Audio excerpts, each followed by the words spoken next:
E aí, nós de novo aqui para a gravação de mais um podcast. Esse podcast eu digo que um pouquinho especial, que eu separei essa semana para poder poder falar um pouco de mim, né? Trouxe minha esposa para poder me entrevistar. Só para vocês entenderem, hoje, como o podcast é gravado, hoje é dia 25, nós fazemos a gravação dele. Amanhã é dia 26, é o meu aniversário, completo 40 anos. Então eu achei que por esse motivo eu escolhi essa edição para falar um pouco de mim, né? E ele vai no ar na quarta-feira, né? Dia 30. No YouTube. Então é porque nós gravamos na sexta e ele sempre vai no ar todas as quartas, 17 horas. Né? Então, mas é isso. Nós vamos bater um papo aqui hoje, falando um pouco mais de mim, que eu acho que eu já trouxe uma leva aí para falar um pouco da profissão. E eu trouxe minha esposa como convidada para poder me entrevistar. Pode ficar à vontade, Lívia. E aí, tudo bem? Obrigada. Tô lisonjeada. Então, episódio de hoje, a gente vai conversar um pouquinho, falar sobre o Samir, que é meu parceiro hoje de vida e também de trabalho. Samir Turcão.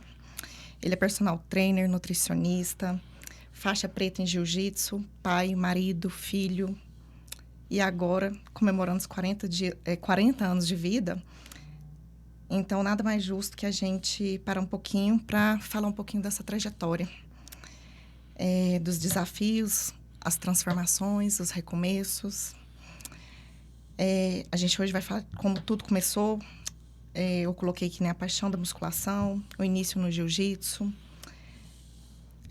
sobre o tempo que você trabalhou na noite, que em especial foi quando a gente se conheceu, né, já tem um tempinho, inclusive saudades. As tentativas em outras áreas, né, de trabalho, que tomou um tempinho aí também. O que mais? E quando você retomou para esse mundo, né? Então, vou começar aqui. Lá em casa, a gente sempre fala que todo mundo tem um ponto de virada. E eu quero saber quanto que foi o seu. O que veio primeiro na sua vida? Musculação ou jiu-jitsu? Na verdade, praticamente os dois vieram juntos, né? Meu pai ainda tinha aquela tradição de que a musculação você só podia iniciar depois dos 16. E eu sempre andei com amigos mais velhos que eu, né? E os caras já estavam treinando e me chamavam aquele negócio, aquela ansiedade. E meu pai me segurou.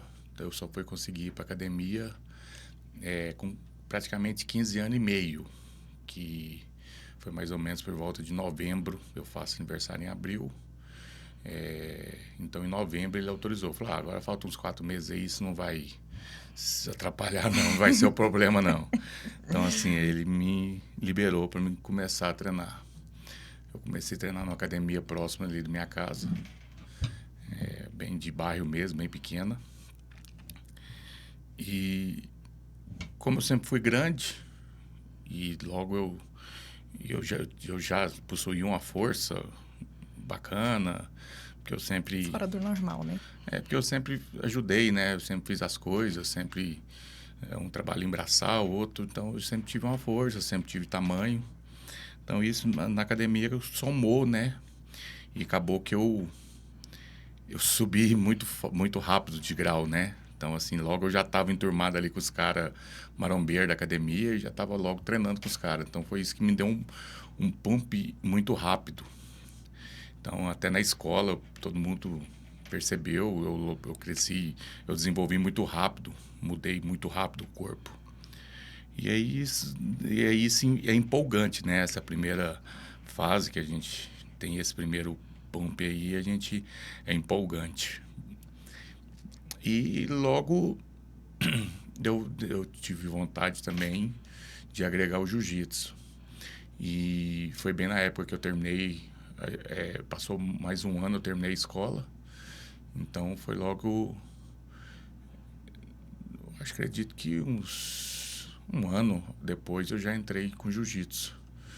Mas um ano, mais ou menos, eu conheci o mineiro. Nessa época ainda o jiu-jitsu era... Fechado. Não era tão disseminado, né, igual era. Nessa época era mais a capoeira. A capoeira estava mais no auge, né? Tinha o Candeias, tinha ali... Então, o Abadá, que é do... Agora me fugiu o nome.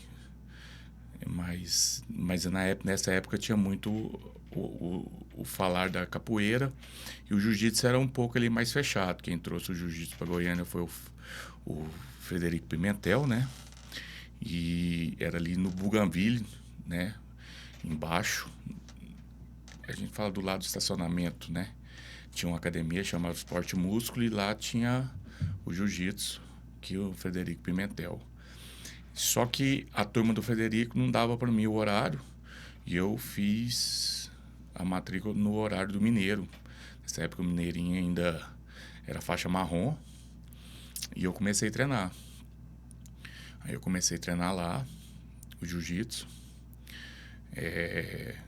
Não tinha dinheiro para comprar um kimono, pedi para minha madrinha de presente.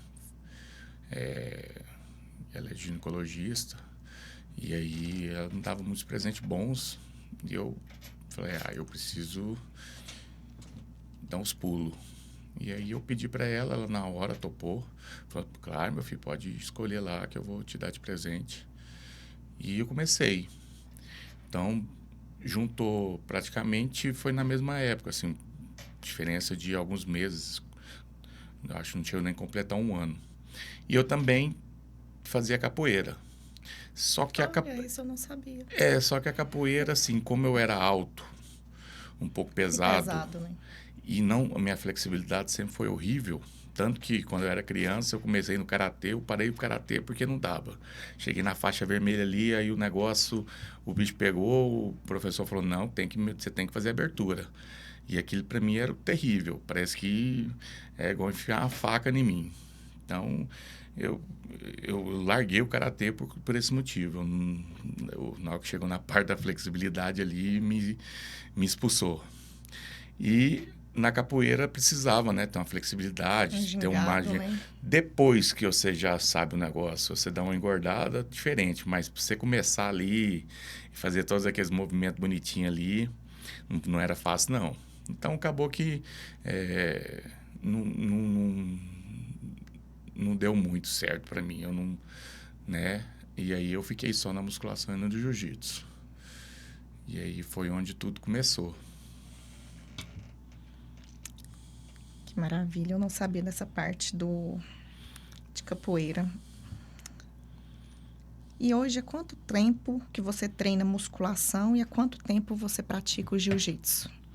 Então, como os dois foram juntos, a gente soma que, né, tá fazendo praticamente, vai fazer 24 anos, né, completando quase 25 anos. Só que assim, querendo ou não, a gente tem aqueles momentos que para, né.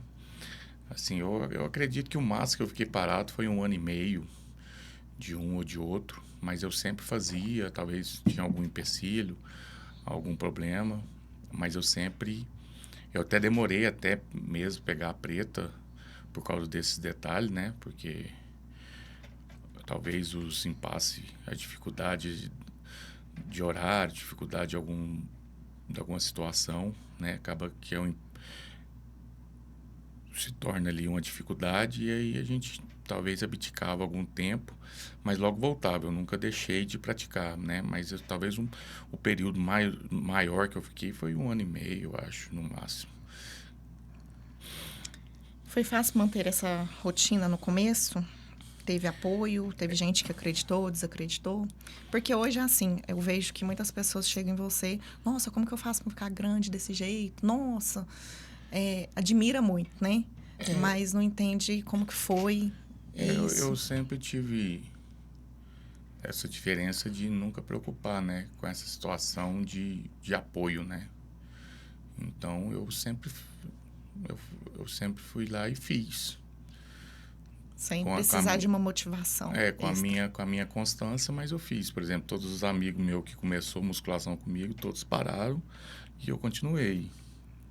E se criaram outros nessa E trajetória, isso, né? mesmo assim, no jiu-jitsu também, alguns pararam, voltavam, outros parou e eu continuei. Então, é assim, não tinha, era um gostar, né? Eu acho que o maior diferencial foi o gostar, né? Porque tanto eu gostei como eu gostei dos dois, então me prendeu, né? E eu tive sempre uma resposta muito rápida dos dois. Então essa resposta rápida me fez passar a gostar, né? Com um prazer maior. Então acabava que era um prazer que eu tinha de fazer. Então, assim, era mais fácil eles me abandonar do que, né, eu deixar de fazer. Não, mas eu sei, assim, né? Que eu sei que não foi fácil, né? Acompanhando sua rotina aí, que eu sei da sua vida, né? Da sua trajetória. Porque tem aquele negócio que você conta, né? Que você tinha que ir de bicicleta lá de casa, até lá no Bougainville. Então, assim, é coisa de determinação mesmo. É porque assim, porque já tinha que pagar as mensalidades de 2 academias, né? Que nós estamos falando de E quê? 8, 10 quilômetros de distância, né? é mais ou menos.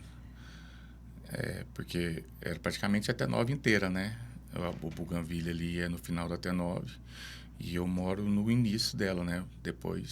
Do Bandeiras. Depois do Bandeiras. Então era praticamente a T9 toda.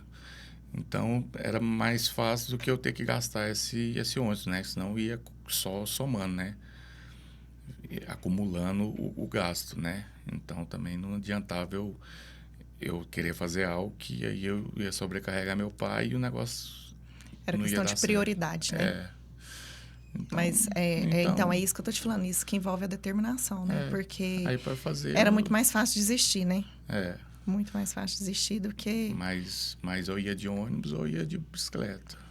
Exatamente. E nessa época você trabalhava, né? Também. Eu comecei Você começou como vendedor. a trabalhar de vendedor na loja de roupa, né, de um parente nosso. E fiquei praticamente um ano e pouco. Eu logo vi que aquilo não era para mim. Eu nunca gostei de vendas. Eu sempre falo para todo mundo que me conhece que eu não gosto de vendas, não é para mim vendas. Então, assim, eu ainda ficava, né, em segundo, em primeiro, terceiro. Não era ruim, mas não era minha praia, não era meu negócio. Ter que ver que o cara tava vestindo uma roupa ali, ele tava horrível e eu ter que falar, nossa, ficou boa. Pode levar que a calça ficou boa. Não era para mim, entendeu? Então, eu não tinha essa lábia. E eu nunca fui de conversar muito, eu sempre fui na minha. Você quer? É essa? Embrulha e leva. Uhum. Não tinha esse negócio de ter que convencer, mandar aquela lábia ali, não era comigo. Então, acabou que não deu muito certo. E aí, foi nessa hora que eu fui pra academia. Já estava na academia. Academia treinando, né? Uhum, Mas isso. aí, na primeira academia que eu treinei, eu fiz amizade com o instrutor, o Marcelo. E aí, acabou que ele montou uma academia com o tatuador paulista. E aí, eu passei para essa academia para começar a treinar lá.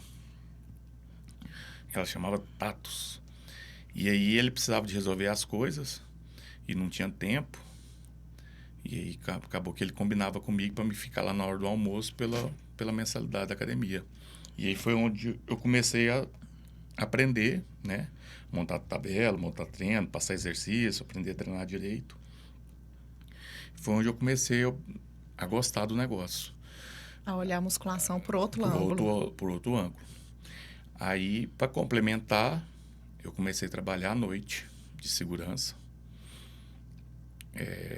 O primeiro lugar que eu comecei foi no Galeria da Cerveja. À noite. À noite. Do Bar do Tâmulo. Eu comecei lá de segurança. Que hoje é nosso aluno. Então, assim, né, nesse contexto que nós vamos falar aqui, vai ter muitas reviravoltas. Assim, muito círculo, né? Uhum. que aconteceram. Teve algumas outras partes, eu trabalhei em outros locais de segurança, mas não deram muito certo. E aí acabou que eu fui lá, porque eu frequentava muito lá e eu conheci o pessoal. E eu conversei com os meninos e falei, tô precisando. Ele falou, tô precisando de uma vaga de segurança. E mesmo eu tendo, não sendo de maior ainda, mas eu tinha um corpo, né? Tinha um tamanho. Então acabou que deu certo de eu entrar. Já intimidava, né? De eu entrar ali e começar ali a trabalhar. Aí eu trabalhava na noite de segurança e na hora do almoço lá na academia para poder treinar. E aí logo eu desenvolvi meu trabalho lá, eu era um pouco mais despojado e para frente que os outros segurança, e eu ajudava a acontecer, ajudava os garçons, resolvia um problema, resolvia outro.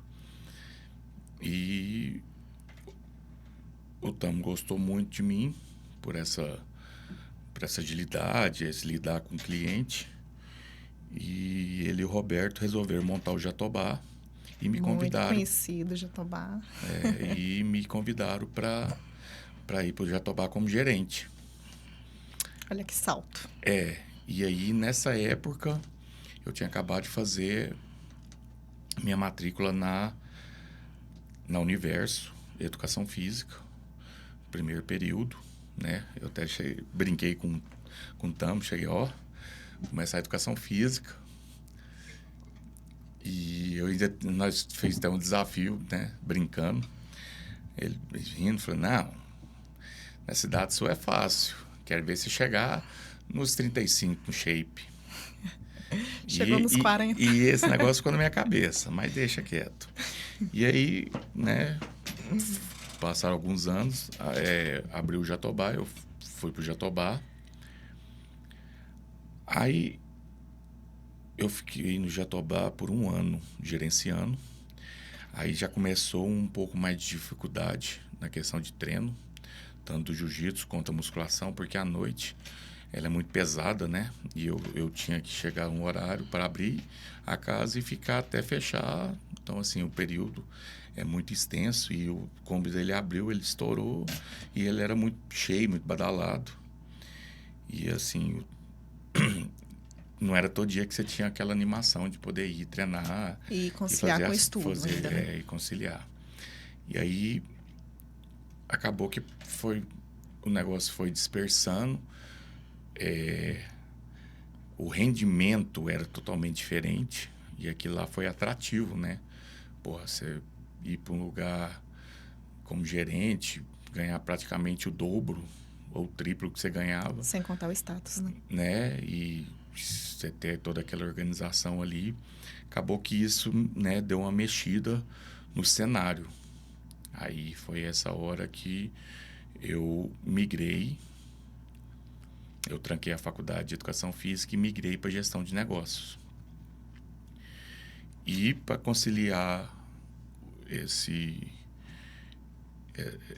serviço noturno, nós sempre veio de família árabe, então nós fazíamos umas comidas árabes e fez feira, né, por um bom tempo.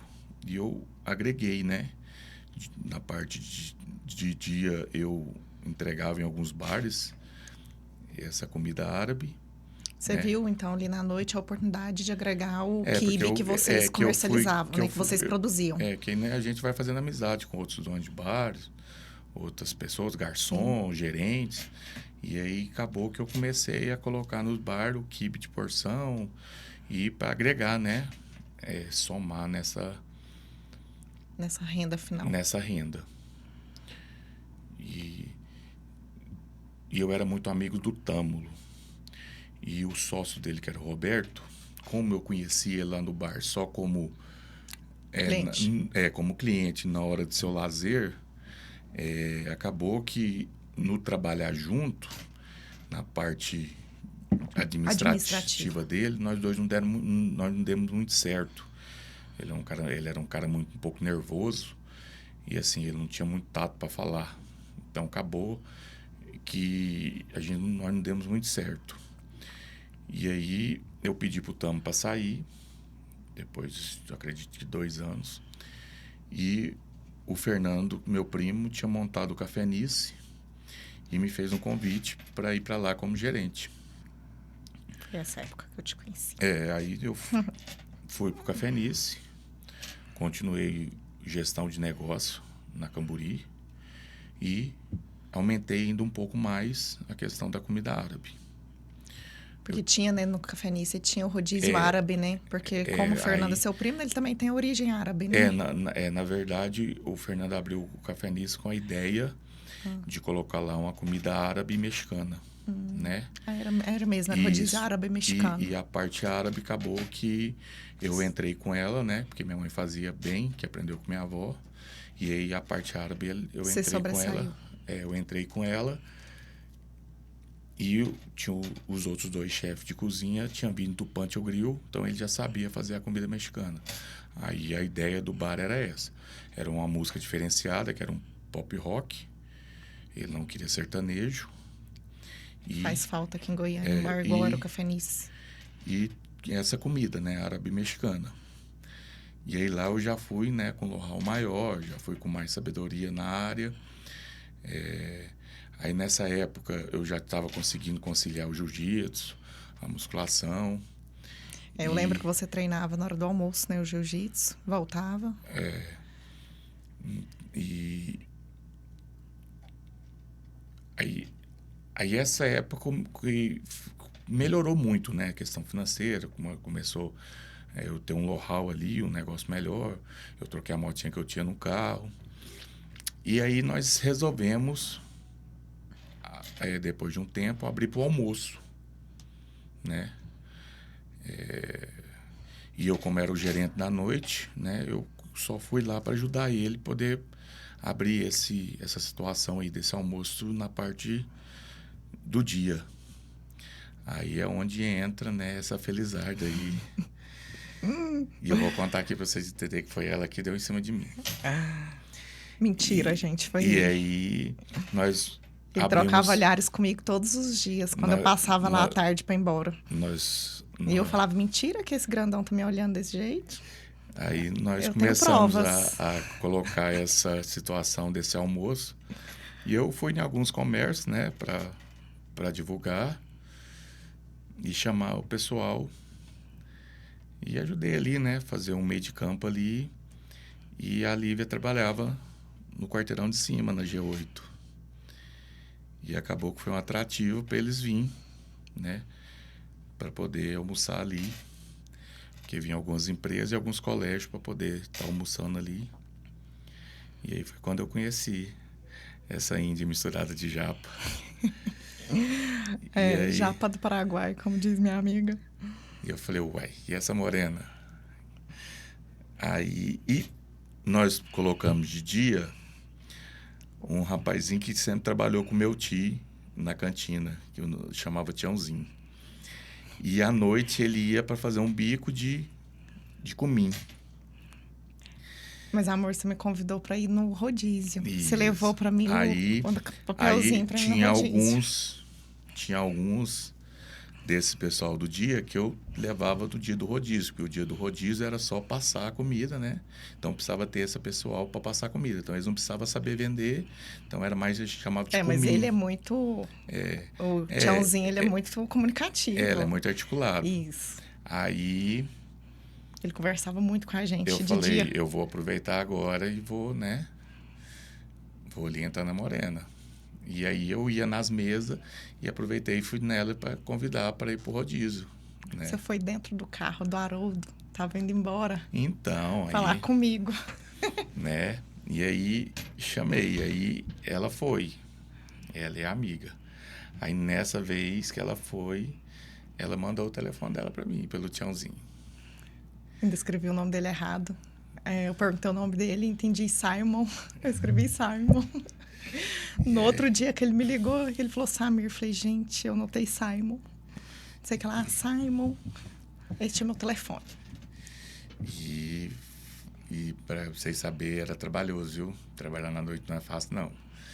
E aí, para mim poder ver a garota, eu saía, aí eu tinha que trocar de roupa para poder ir, para encontrar com ela, para poder ir ver ela, porque eu praticamente não tinha vida, né, social. Então, minha folga era na segunda, então ou eu ia quando o bar fechava mais cedo, ou eu ia de dia. E o mais cedo era meia-noite, não era mais cedo, 8 horas da noite. E só tinha segunda à noite. Então, assim, era bem E a complicado. terça-feira também fechava um pouquinho mais cedo, né? Que a gente fazia as pizzas. Quantas vezes que eu parei na porta do Atlético ali só para terminar de trocar de roupa, porque ela morava em Campinas nessa época. Aí lá tem um posto de gasolina, ele parava para trocar de roupa lá, eu não sabia. Ele chegava todo bonitão e cheiroso, mas... Mas não é fácil não, dar os pulos. Ai, ai. Deixa eu ver aqui o que mais que eu quero saber. E aí, nós começamos a namorar e com um ano de relacionamento, nós tivemos um filho. Aí esse Engravidei, filho, né? Engravidou. E aí essa gravidez foi o ápice para mim falar assim, para mim já deu de noite. Foi antes de eu ganhar o Said, né? Aí eu falei, isso aqui já deu pra noite. E aí eu tentei montar algo, né? Tentei montar algo mais... Era um bar lanchonete. Voltado à comida árabe, né? Eu ia aproveitar os clientes que eu tinha, manter os clientes que eu tinha e montar esse bar e restaurante. E com a tentativa aí frustrada, não conseguimos. Acabou que o que eu tinha juntado nesse tempo todo veio a perder tudo. Não é fácil empreender aqui no Brasil. E aí veio meu filho nascendo e essa situação. Aí foi a parte difícil, né? Que eu entrei num processo meio de depressão ali. E aí foi a época que eu larguei. Eu acho que foi o período maior que eu fiquei sem treinar. Você engordou, né? Você ganhou bastante peso. Não, eu bebia muito. Era todos os dias. Bebia assim, todos os dias. Assim, foi a época, assim, uma época bem conturbada, né? Que eu passei. E... assim, eu vou resumir porque as histórias, o período é muito longo, né? 40 anos, não é 40 dias. E aí, nesse frequentar esses bares, tinha um barzinho que eu frequentava muito, chamava Mais Beer, ali próximo da minha casa. E o cara gostava muito de mim. E um dia eu tava lá com ele. Eu não sou, assim, de muita devoção, né? Minha mãe é católica. Hoje eu e a Liva vamos numa igreja evangélica, mas eu não sou, né, assim, né, eu já sempre fui da evangélica, gente. Dessa religião, assim, eu acredito em Deus, mas sou um cara mais na minha. E numa das idas nesse barzinho, tinha um gordinho lá, um pastor, e o dono do bar me chamou. E aí esse pastor virou para mim, falou: Bi, você tá passando um mal bocado aí, mas o negócio seu não é o que você tá tentando, não. Seu negócio é academia. Não sei porquê. Falou isso aqui pra mim te falar. Espírito Santo. E incomoda que se ele não entregar, ele tem que entregar o... E me falou: cara, seu negócio é academia. Cara, Nessa época, o Samir sempre gostou de cozinhar, né? E eu já tinha falado nessa época, você lembra que eu te falei assim, ou você volta pra academia, faz academia, ou você faz gastronomia. E eu lembro de você falar que não... gastronomia não era pra você. É porque, assim, eu gostava de cozinhar mais por hobby, assim, só né, minha mãe cozinha muito bem, então, assim, eu fazia algumas coisas ali e arranhava na cozinha. Mas aí esse cara me falou isso, eu fiquei com isso na cabeça. E até que eu despertei pra vida, né? Falei, eu tenho que sair dessa parada. E aí eu voltei pra academia, inclusive a mesma academia que eu trabalhava, que era a Tatos, que foi passando de donos, ela passou por uns 5 donos, e hoje ela se chama... Corpo e Vida, tá lá no mesmo lugar. E eu fui pra lá, do Júnior, e o Júnior tinha acabado de comprar, tava passando de um para o outro, era um jogador, e o jogador tava vendendo pro Júnior, porque a mulher dele, eles eram de Hidrolândia, e a mulher dele era formada em educação física. E eles compraram essa academia, e pôs a Val, que era uma morena, para gerenciar. Que já te conhecia. Na verdade, aumentou, né, o conhecimento lá. Porque aí eu voltei a treinar, porque eu estava muito gordo. Essa época eu cheguei a pesar 120 quilos, com 120 ou 130? Era 120 120. com 30% de gordura. E eu comecei a treinar e quis mudar a situação, né? Com um ano, né, esse jogo virou. Eu baixei. Não, você perdeu muito peso e sim, muito. ficou seco. Perdi muito peso. E aí, voltando a treinar lá, a Val falou de novo. Falou, pai, você já foi da área, porque você não volta? Tô precisando de um cara aqui para trabalhar. E me falou que tinha um curso. Falou, Val, mas eu vou... Finada Val, né? Falei, Val, mas voltar a estudar agora, esse trem é tenso, hein? Aí ela foi e falou, não, tá tendo um curso agora para quem já é da área, que são finais de semana. Eu falei, uai, aí eu tenho interesse. E aí eu fui, me matriculei novamente, né, no curso de Educação Física, comecei a fazer novamente, só que era só licenciado, só para licenciatura. E comecei a trabalhar de novo como estagiário lá nessa mesma academia. Daí foi surgindo alguns personagens. Não, aí depois de algum tempo, né, trabalhando, isso. No finalzinho começou a surgir alguns personagens. E aí eu consegui formar e já fiz a extensão para bacharelado. Isso. E aí, nesse estágio de bacharelado, foi onde começou a acontecer mais os personal. Que aí eu já saí dessa academia, já fui para umas outras, que aí onde tudo começou mesmo a desenvolver, né? Começou a engrenar essa questão da educação física mesmo. Mas é só para você ver como o negócio roda, como quando é para ser, não tem jeito, né? Eu comecei, estava no lugar certo, na hora certa, e eu tive que dar toda uma volta, né? Para voltar no mesmo lugar para começar de novo. E aí foi onde estourou novamente. E onde eu comecei, aí começou... aí pegou gosto. Aí tem... Nessa época eu tenho a Isabela, que é minha aluna até hoje. Aconteceram algumas coisas desse tipo, né? E aí as coisas começaram a engrenar. Aí você veio agregando também as pós-graduações. Aí eu fiz uma pós para dar um pump, né? Eu fiz uma pós que era a melhor que estava tendo, que é Bodybuild Coach, né? Que é preparação de atleta, que vem os melhores do Brasil. Foi a única pós que foi presencial, as outras eram via online. E eu fiz ela. Então, assim, abriu muito minha cabeça. E aí, daí então, eu passei a montar dieta. Só que aí ficou de uma forma errônica, né? Então, a gente era personal, agregava dieta, mas não... não podia prescrever, né? Não da forma correta. Isso. E aí foi onde eu senti a necessidade de introduzir a nutrição para agregar, né? Para fechar esse formato que eu tenho hoje. E aí, hoje eu tenho um know-how, né? Tenho um nome, tenho uma logo e tenho todo esse know-how aí de bastante tempo na área. Que já ajudou muitas pessoas, né? A alcançar os objetivos, a mudar de vida. E tem pessoas que me acompanham desde o início. Tem muitos alunos que tem muitos anos que estão comigo e me acompanham, são fiéis comigo, mesmo eu tendo essa forma diferente e enjoada de ser, né? Porque eu sou extremamente chato, enjoado.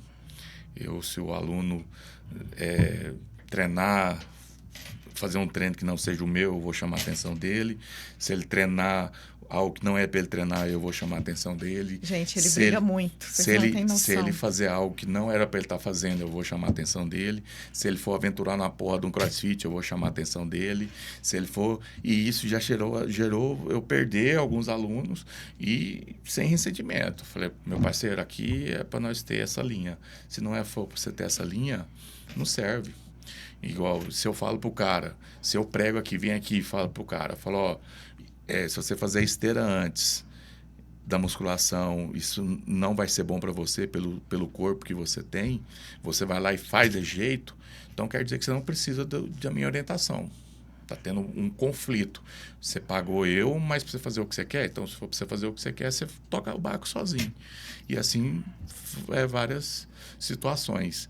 Aí eu ainda tenho essa fama de ser um pouco ogro, um pouco assim, mas acaba que as pessoas, os alunos acaba que volta, né? Tem muito regresso de aluno que falou, eu sei que dá o jeito em mim, não tem jeito. Então eu tenho essa forma chata, mas tem aí Você entrega resultados. Essa galera aí que já está comigo e me acompanha fielmente. Então essa é basicamente a minha história. Assim, a gente resumiu um pouco, porque... foi bem resumido. Sempre eu falo no final que um podcast é 1 hora, parece ser muito, mas acaba que passa muito rápido. A gente começa no início, igual comecei gaguejando ali, mas aqui o assunto dá para fluir por muito tempo. Então, eu queria contar um pouco da minha história, né? Falar um pouco de mim. Iniciar aproveitar essa nova década. Como o cara brincou comigo ontem, falou, você saiu do ITA e tá indo pro ENTA, né? Quarentou. Quarentou, cinquentou, sessentou, agora vai. Então, assim, agora eu acho que muda tudo, né?